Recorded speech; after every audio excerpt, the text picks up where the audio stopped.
Hello everyone, welcome to study with Chitralekha. दोस्तों, आप सभी का स्वागत है आपके अपने चैनल स्टडी विद चित्रलेखा में। जैसा कि मैंने आप लोगों को प्रॉमिस किया था और मैं अपना प्रॉमिस रोज़ पूरा कर रही हूँ, ऐसा आप लोग देख सकते हो। मैंने आप लोगों को प्रॉमिस किया है कि जब तक कि आप लोगों का यूपीपी का री एग्ज़ाम कंडक्ट नहीं हो जाता, डेली हम लोग एक प्रैक्टिस सेट सॉल्व करेंगे। और ये जो प्रैक्टिस सेट होगा, इसमें क्वेश्चंस भी मैं यही ट्राई करूँगी मोस्टली कि न्यू होने चाहिए, रिपीटेटिव क्वेश्चंस नहीं होने चाहिए। रिपीटिशन इस क्लास में अलाउड नहीं है। तो आज मैं आ गई हूँ अपना वादा पूरा करने के लिए, आप लोगों के लिए यूपीपी री एग्ज़ाम के लिए एक नए सेट के साथ। तो हम लोग अपनी क्लास को शुरू कर रहे हैं और सेट नंबर 14 है आज। इससे पहले 13 सेट पेपर टोटल हम लोग सॉल्व कर चुके हैं। री एग्ज़ाम के हम 6 सेट पेपर सॉल्व कर चुके हैं। ठीक है, तो आप प्लेलिस्ट में देखोगे तो आज आपको ये 14वां सेट पेपर मिलेगा। अदरवाइज ये 6 नंबर का सेट पेपर है री एग्ज़ाम के लिए। ठीक है, अच्छा मेरे प्यारे फ्रेंड्स जो कि मेरे चैनल पर पहली बार आए हैं, मेरे वीडियो को पहली बार देख रहे हैं, उनसे मैं रिक्वेस्ट करूंगी कि आप लोग चैनल को सब्सक्राइब कर लीजिएगा और बेल आइकन ज़रूर प्रेस कर लीजिएगा। देखिए, बेल आइकन आप लोग प्रेस करेंगे तो क्या होगा कि नोटिफिकेशन आपके पास आएगा और नोटिफिकेशन से आने वाले वीडियो की जानकारी आपके पास सबसे पहले पहुंच जाएगी। जब आपके पास जानकारी पहुंचेगी तो आप लोग क्या करोगे कि नोटिफिकेशन आएगा, आप लोग टाइम निकाल के वीडियो को जल्दी से जल्दी देखने का प्रयास करोगे। इससे क्या होगा, आपके पास बहुत सारा बंडल नहीं इकट्ठा होगा वीडियो का, सिलेबस का। देखिए, जब भी वीडियो का सिलेबस का बंडल इकट्ठा हो जाता है, बैकलॉग इकट्ठा हो जाता है, तो हमारे ऊपर बहुत प्रेशर हो जाता है। तो मैं आप लोगों को हमेशा यही सजेस्ट करती हूँ कि बैकलॉग बिल्कुल भी इकट्ठा मत करिए। डेली के डेली निपटाते जाइए चीज़ों को और याद भी रखिए उनको। हो सके तो आप लोग अपने नोट्स तैयार करिए। अगर नोट्स नहीं तैयार कर पा रहे हैं तो कोई बात नहीं है, वीडियो को आप लोग जो है रिवाइज कर सकते हो। ये वीडियो आप लोगों को प्लेलिस्ट में ऑलवेज मिलेंगे। उसके लिए आपको चैनल को सब्सक्राइब करना पड़ेगा, ठीक है, और प्लेलिस्ट को सेव कर लीजिएगा अपने वॉच लिस्ट में। ठीक है, और अगर वीडियो पसंद आएगा तो वीडियो को लाइक कर दीजिएगा और अपने दोस्तों के साथ भी इसको शेयर कर लीजिएगा, स्टडी ग्रुप्स में शेयर करिएगा, जिससे कि आपके फ्रेंड्स जो इसी तरह की तैयारी कर रहे हैं वे लोग भी अपने रिवीजन को पक्का कर पाएँ, अपने सिलेबस को अच्छे से अच्छे तरीके से तैयार कर पाएँ और आने वाले एग्जाम्स के लिए खुद को तैयार कर सकें। ठीक है, तो चलिए हम लोग अपनी क्लास को शुरू करते हैं और आज का पहला क्वेश्चन देखते हैं। और मैं आप लोगों से ये भी कहूँगी कि जब भी हम एग्ज़ाम मान लीजिए क्वेश्चन कर रहे हैं यहाँ पर, तो आप लोग प्रयास करा करो कि मेरे आंसर देने से पहले आप अपना आंसर चेक करो कि क्या इस क्वेश्चन का आंसर आपको आता है। और अंत में आप लोग क्या करो, अपना स्कोर चेक करो कि आज की क्लास में 25 ज्योग्राफी के और जीएस के क्वेश्चंस हैं। ठीक है, बाकी के 10 क्वेश्चंस करंट अफेयर और आपको ज्योग्राफी के साथ साथ हिस्ट्री के कुछ मिलने वाले हैं। तो टोटल आज 35 क्वेश्चन है।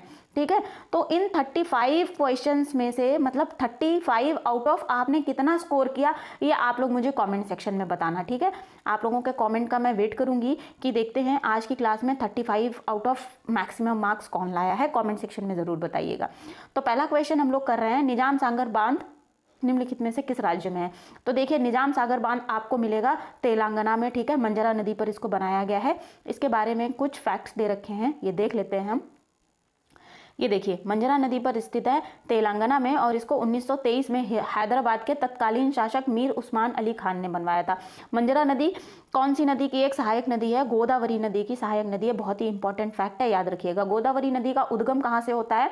गोदावरी नदी का उद्गम जो है त्र्यंबकेश्वर पहाड़ी से नासिक जिले से होता है, ये बात भी याद रखिएगा। गोदावरी को दक्षिण की गंगा, बूढ़ी गंगा के नाम से भी जाना जाता है। गोदावरी नदी की अन्य सहायक नदियां भी देख लीजिए यहाँ पर, पेनगंगा, वर्धा, इंद्रावती और साबरी। ठीक है, चलिए इसके अलावा कुछ ये फैक्ट्स दे रखे हैं यहाँ पर, ये आप लोग वीडियो को पॉज करके इनको पढ़ लीजिएगा।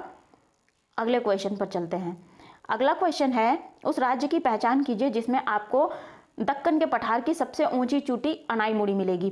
देखिए, दक्कन के पठार की सबसे ऊंची चोटी, या फिर हम यूं कहें कि दक्षिण भारत की सबसे ऊंची चोटी है अनाईमुड़ी। अनाईमुड़ी कहाँ पर मिलेगी? आपको केरल में मिलेगी। ठीक है, ऑप्शन नंबर 3 करेक्ट ऑप्शन हो जाएगा। और अगर आपसे पूछा जाए कि तमिलनाडु की सबसे ऊंची चोटी कौन सी है, तमिलनाडु की सबसे ऊंची चोटी हो जाएगी दोदा बेटा। और देखिए, यहाँ पर दे भी रखा है कि पश्चिमी घाट की सबसे ऊंची श्रेणी है अनाईमुड़ी और ये एर्नाकुलम जिला जो है केरल के इडुक्की जिले में पड़ती है। ठीक है, नेक्स्ट बताया है यहाँ पे तमिलनाडु की सबसे ऊंची चोटी कौन सी है? दोदा बेटा और नीलगिरी जिले में पड़ती है। हिमालय के दक्षिण में स्थित सभी पर्वतों की सबसे ऊंची चोटी है और कर्नाटक में एक चोटी पड़ती है जिसका नाम है मुलिगनगिरी, कर्नाटक की सबसे ऊंची चोटी कहलाएगी। ठीक है, याद रखिएगा। अगले क्वेश्चन पर आते हैं। इंपॉर्टेंट क्वेश्चन है ये 2011 की सेंसस से। 2011 की जनगणना के अनुसार निम्नलिखित में से किस राज्य में अधिकतम प्रति वर्ग किलोमीटर जनसंख्या घनत्व है। ठीक है, अब यहाँ पर जो ऑप्शन दे रखे हैं हमें उनमें से चूज करना है। ठीक है, यहाँ पर ये नहीं पूछा गया है कि सबसे अधिक घनत्व कौन से राज्य में है, ये नहीं पूछा गया है। पूछा गया है आपसे इनमें से, तो इन जो 4 राज्य आपको दे रखे हैं यहाँ पर सबसे ज़्यादा जनसंख्या घनत्व आपको मिलेगा झारखंड में। ऑप्शन नंबर 1 करेक्ट ऑप्शन हो जाएगा। और भारत का सबसे ज़्यादा जनघनत्व वाला राज्य कौन सा है, ये आप लोग मुझे कमेंट सेक्शन में बताना। ठीक है, निम्नलिखित में से कौन खरीफ की फसल नहीं है, हमें यहाँ पे इस क्वेश्चन में ये बताना है। तो ये क्वेश्चन वैसे तो बहुत सिंपल क्वेश्चन है, अगर आप अपने चारों तरफ के वातावरण के प्रति थोड़ा सा भी जागरूक हो, चीज़ों को देखते हो। वैसे जो छात्र छात्राएं, जो बच्चे गांव से बिलोंग करते होंगे, उनको तो रबी खरीफ जायद की बिल्कुल टेंशन नहीं लेनी होगी, क्योंकि उनको पता होगा कि उनके खेतों में इस समय कौन सी चीज़ें लगाई हैं। लेकिन सारे बच्चे गाँव के क्षेत्र से बिलोंग नहीं करते हैं, सब लोग चीज़ों को लाइव नहीं देख पाते हैं, लेकिन फिर भी हम लोग कभी ना कभी किसी ट्रैवल लिंक पर जाते हैं, कहीं घूमने जाते हैं, ट्रेन से जाते हैं, बस से जाते हैं, या फिर बाई कार कहीं भी ट्रैवल करते हैं, तो हम सड़क के किनारे खेत भारत में आपको हर जगह देखने को मिलेंगे। तो हम लोग गौर करते चलते हैं कि सर्दी के मौसम में कौन सी फसल हो रखी है, गर्मी के मौसम में कौन सी फसल हो रखी है, बरसात के सीजन में कौन सी फसल हो रखी है। अगर नहीं गौर किया है तो इस पर गौर करिए, अपने आसपास की चीज़ों से हमें अवेयर होना चाहिए। ठीक है, तो अभी देखिए सर्दी का मौसम जा रहा है, बसंत ऋतु चल रही है, तो आप लोग कभी घर से बाहर निकल रहे होगे, कहीं घूमने जा रहे होगे, एग्जाम भी देने गए होगे, तो भी बस में बैठ के, गाड़ी में बैठ के, ट्रेन में बैठ के आप लोगों ने गौर किया होगा कि इस समय सरसों जो है खेतों में फूली हुई है, लहला रही है। ठीक है, येलो कलर के खेत आप लोगों को दिख रहे होंगे, पीले रंग के बड़े अच्छे खेत दिख रहे होंगे। तो सरसों जो है रबी की फसल है। ठीक है, और रबी की फसल कब होती है, सर्दी के मौसम में होती है। और रबी की फसल में आते हैं आपके गेहूं, चना, सरसों, ये सारी चीज़ें रबी की फसल है। ठीक है, तो इस क्वेश्चन का जो करेक्ट आंसर है वो हो जाएगा सरसों, क्योंकि सरसों रबी की फसल है, खरीफ की फसल नहीं है। बाकी ये कपास, मूंगफली और मक्का ये सब खरीफ की फसल है। ठीक है, रबी, खरीफ, जायद मुख्यतः 3 फसलें होती हैं। ठीक है, खरीफ की फसलें वे होती हैं जो गर्मी के मौसम में उगाई जाती हैं, और जो रबी की फसलें होती हैं बेसिकली इनको सर्दी के मौसम में, नवंबर दिसंबर के मौसम में बोया जाता है, और मार्च अप्रैल में इनकी कटाई होती है। ठीक है, और जो जायद है इसमें बेसिकली क्या होता है, जो बरसात का सीज़न होता है, आप लोगों ने देखा हो बरसात के सीज़न में आप लोगों को, बरसात का सीज़न शुरू होने से पहले मुख्यतः मई जून के महीने में ये फसलें तैयार हो जाती हैं, जैसे कि खीरा हो गया, ककड़ी हो गया, तरबूज हो गया, खरबूजे हो गया, ये सारे जायद के फसल में आते हैं। ठीक है, तो ये सारी चीज़ें याद रखिएगा, आगे बढ़ेंगे। रबर, सिनकोना और सुपारी की खेती के लिए किस प्रकार की मृदा उपयुक्त होती है, तो लैटेराइट मृदा जो है रबर, सिनकोना और सुपारी की खेती के लिए उपयुक्त होती है। ठीक है, नेक्स्ट क्वेश्चन पर आएंगे। मौलिंग राष्ट्रीय उद्यान, इंपॉर्टेंट क्वेश्चन है ये, नया क्वेश्चन है बिल्कुल। मौलिंग राष्ट्रीय उद्यान आपको किस राज्य में मिलेगा, आपको मिलेगा ये अरुणाचल प्रदेश में। ठीक, अगले क्वेश्चन पर आते हैं। भारत के पश्चिमी तटीय मैदान के उत्तरी भाग को किस रूप में जाना जाता है, तो देखिए भारत का पश्चिमी तटीय मैदान कौन सा हो जाता है, ये हो जाता है। ठीक, पश्चिमी तटीय मैदान। अब ये कह रहा है कि पश्चिमी तटीय मैदान के उत्तरी भाग को, मतलब ऊपर वाले इलाके को। देखिए जो केरल वाला क्षेत्र है इसको मालाबार कहा जाता है। ठीक है, तो मालाबार ये कट हो गया यहाँ पे, और जो तमिलनाडु वाला क्षेत्र है इसको कोरोमंडल कहा जाता है, तो ये भी कट हो गया। अब कर्नाटक तट बचा और कोंकण तट बचा यहाँ पर आपके पास। तो देखिए ये जो हिस्सा ऊपर वाला है, उत्तरी भाग की बात कर रहा है, इसको हम कोंकण तट कहते हैं। तो ऑप्शन नंबर 3 करेक्ट ऑप्शन हो जाएगा यहाँ पर।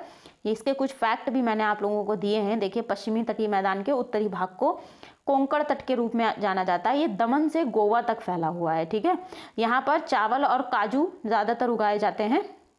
और पश्चिमी तटीय मैदान कहाँ से कहाँ तक शुरू होता है, तो पश्चिमी घाट और अरब सागर के बीच में ये स्थित है। कच्छ के रण से कन्याकुमारी तक फैला हुआ है कौन, पश्चिमी घाट। ठीक है, पूर्वीय तटीय मैदानों की तुलना में ये सकरा है, बहुत चौड़ा नहीं है। इसे 4 भागों में विभाजित किया गया है। 2 भाग यहाँ पर मैंने आपको बताए हैं, कच्छ और काठियावाड़ तट कच्छ के रण से दमन तक फैला हुआ है। उसके बाद कोंकण तट दमन से गोवा तक फैला हुआ है। ठीक है, उसके बाद आता है आपका मालाबार तट। नेक्स्ट क्वेश्चन पर आते हैं। कर्क रेखा कहाँ से नहीं गुजरती है, तो देखिए कर्क रेखा जो है असम से नहीं गुजरती है। ऑप्शन नंबर 1 करेक्ट ऑप्शन हो जाएगा। और वैसे आप लोगों ने अगर मेरी क्लास देखी होगी भूगोल की, तो जिसमें मैंने भारत का भूगोल पढ़ाया है उसमें एक ट्रिक आपको बताई है कि मान लीजिए आपका कोई मित्र है, उसका नाम मैं राम रख लेती हूँ, ठीक है। कोई मित्र है आपका, उसका नाम राम है। राम आया और राम का एक फ्रेंड था, एक दोस्त था श्याम। ये राम है बैठा हुआ, कहीं से आकर के बैठ गया पेड़ की छांव में, ये छांव हो गई, ठीक है। और श्याम बैठा हुआ है बेचारा धूप में, उसके सर पे कोई पेड़ नहीं है, कोई छांव नहीं है। अब राम के पास एक गमछा आया और राम ने श्याम के सर पे गमछे को झाड़ दिया। तो राम ने अपने मित्र श्याम के सर पे गमछे को झाड़ दिया। तो यहाँ से एक ट्रिक याद रखिएगा, मित्र पर गमछा झाड़, ठीक है।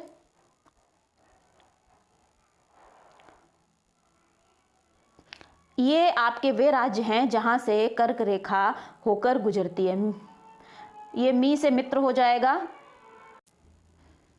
मी से हो जाएगा आपका मिजोरम, ठीक है। मिजोरम से होकर गुजरती है आपकी कर्क रेखा। ता से त्रिपुरा हो जाएगा, रा से राजस्थान हो जाएगा, ठीक है। गा से गुजरात हो जाएगा। यहाँ से माँ अगेन आ रहा है, इससे हो जाएगा आपका मणिपुर हो जाएगा। छा से छत्तीसगढ़ हो जाएगा और झाड़ से झारखंड हो जाएगा। तो इन सारे राज्यों से जो है कर्क रेखा होकर के गुजरती है, ठीक है।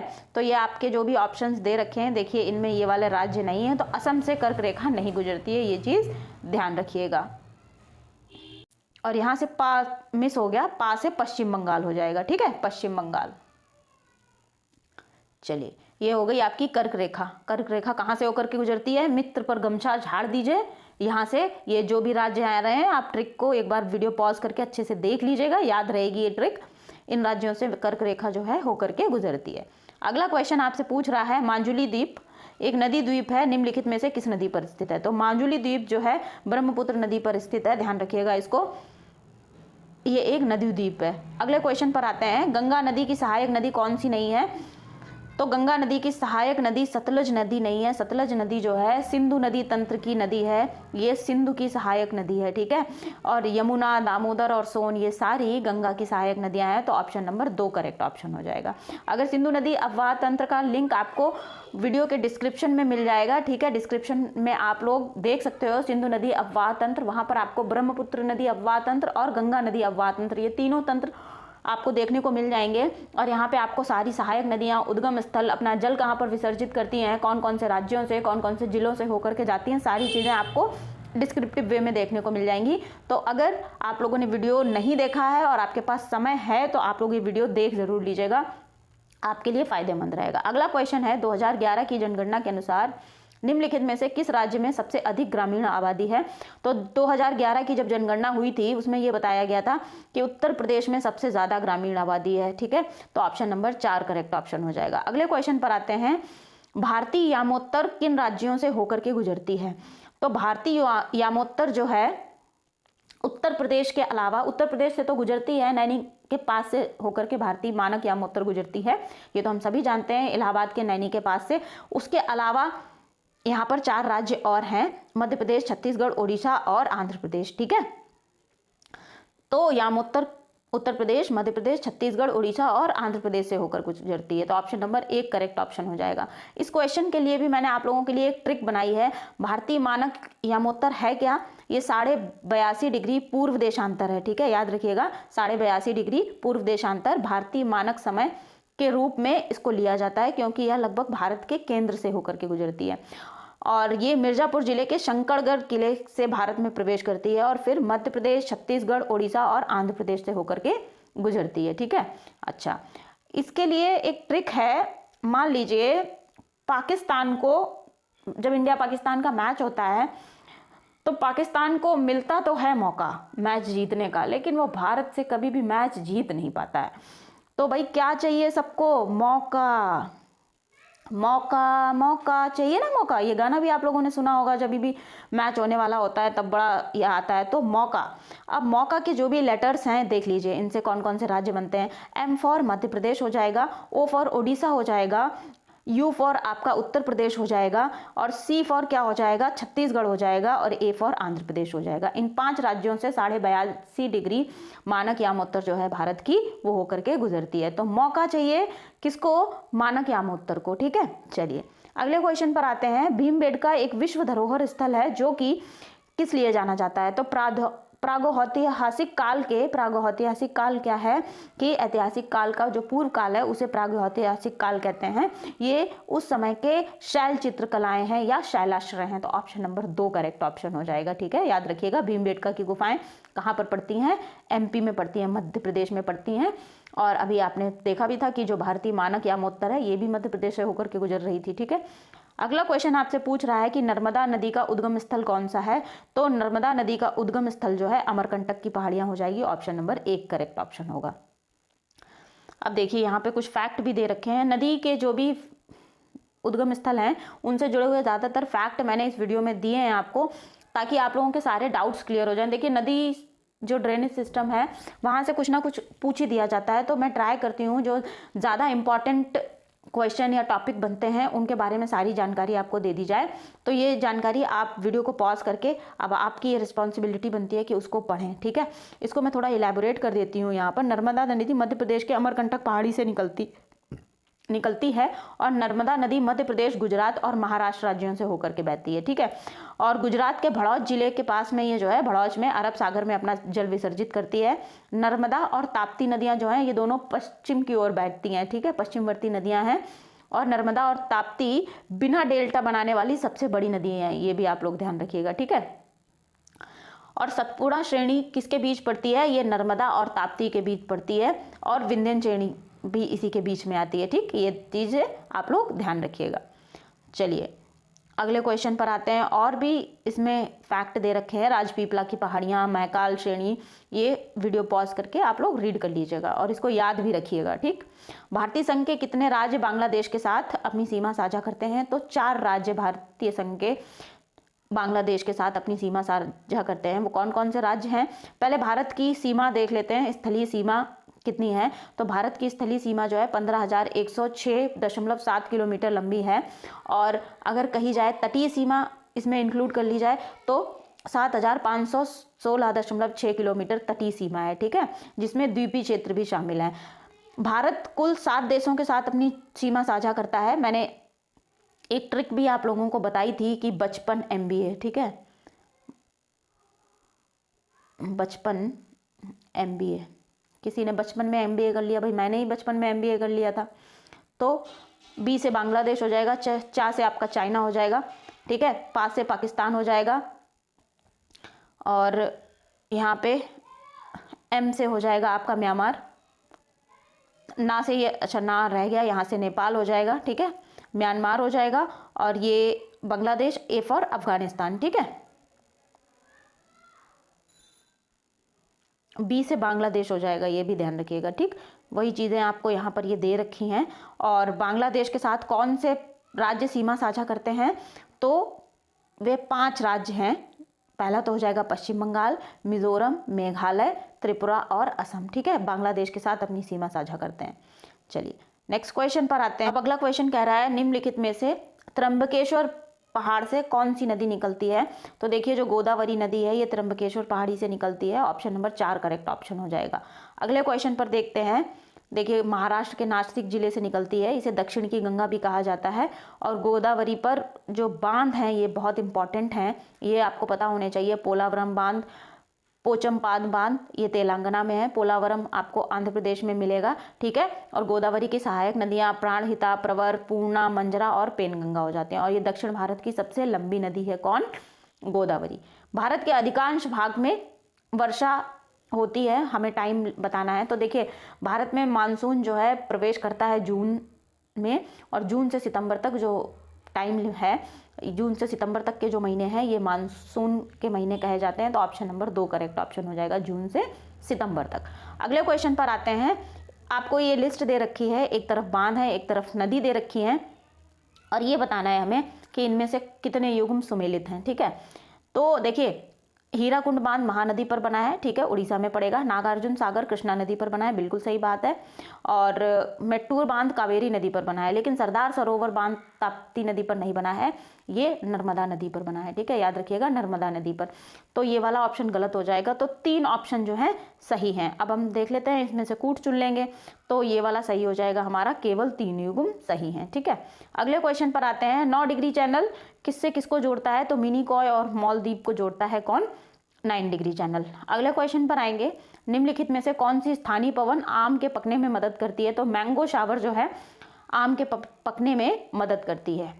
नेक्स्ट क्वेश्चन पर आते हैं, जब कोई नदी पहाड़ी से निकलती है और सभी दिशाओं में बहती है तो इस प्रकार के अपवाह स्वरूप को क्या कहा जाता है? देखिए, मान लीजिए ये कोई पहाड़ी है और नदी इस तरीके से निकल रही है, यहाँ से ऐसे नदियाँ निकल रही हैं और ये चारों तरफ बह रही हैं। ठीक है, तो इस प्रकार के बहाव को क्या कहा जाएगा? तो इस प्रकार के अपवाह स्वरूप को आरी अपवाह स्वरूप कहा जाता है। ठीक, ऑप्शन नंबर 3 करेक्ट ऑप्शन हो जाएगा। नेक्स्ट क्वेश्चन पर आते हैं, निम्नलिखित में से कौन सा भारत का एकमात्र नदी तटीय बंदरगाह है? प्रमुख बंदरगाह कौन सा है? तो देखिए, जो कोलकाता बंदरगाह है, ठीक है, इसे पंडित दीनदयाल उपाध्याय बंदरगाह भी कहा जाता है। ये एकमात्र नदी तटीय बंदरगाह है। ठीक है, पश्चिम बंगाल का बंदरगाह है ये। इसके बारे में ये फैक्ट यहाँ पर कुछ दिए हैं मैंने आपको। एकमात्र कोलकाता बंदरगाह भारत का एकमात्र प्रमुख नदी तटीय बंदरगाह है। इसे श्यामा प्रसाद मुखर्जी बंदरगाह के रूप में जाना जाता है। पीछे नाम गलत प्रोनाउंशिएट कर दिया मैंने, तो इसको करेक्ट कर लीजिएगा।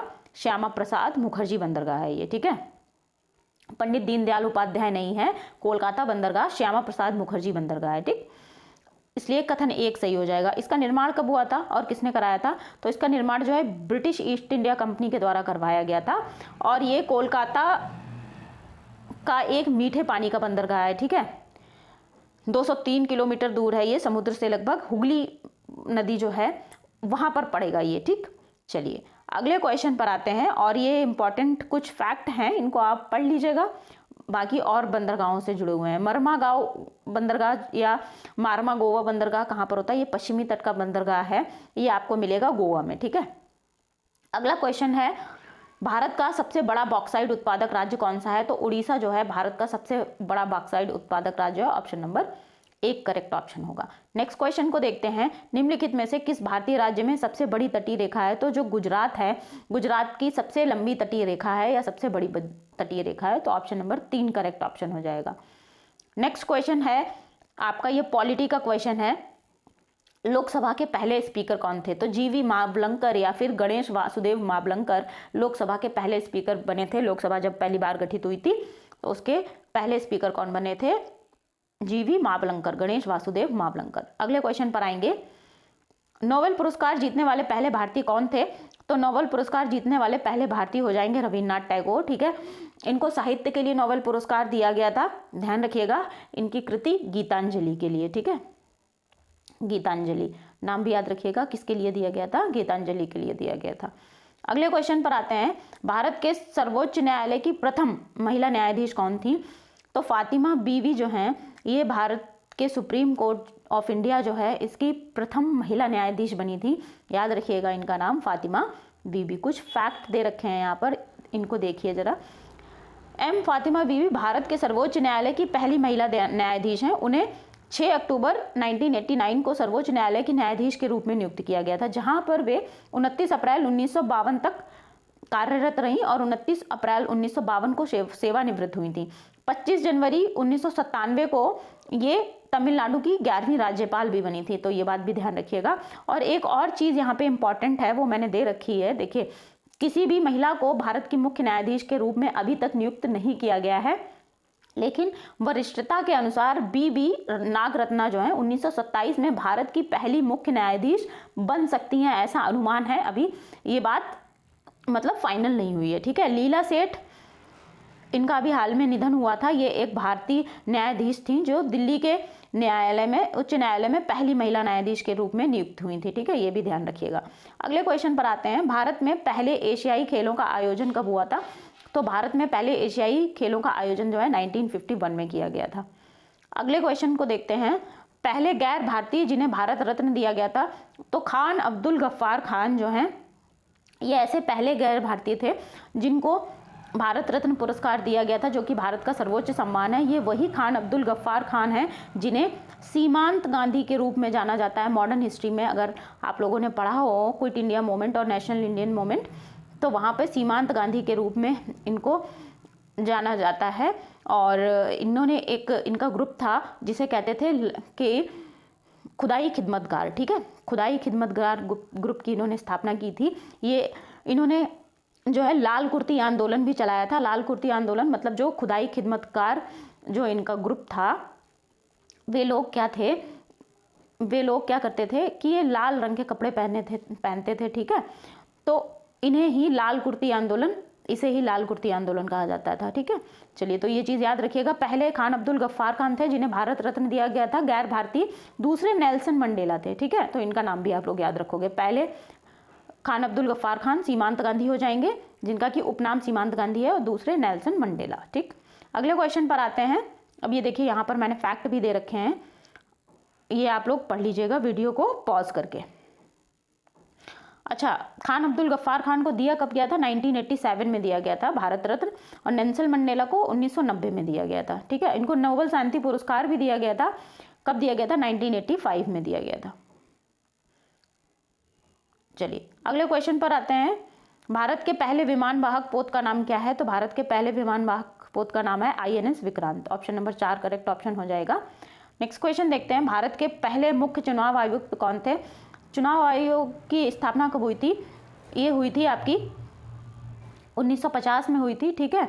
और पहले चुनाव आयुक्त कौन थे? सुकुमार सेन थे, doctor Sukumar Sen. Option number 2 correct option हो जाएगा। नेक्स्ट क्वेश्चन को देखते हैं।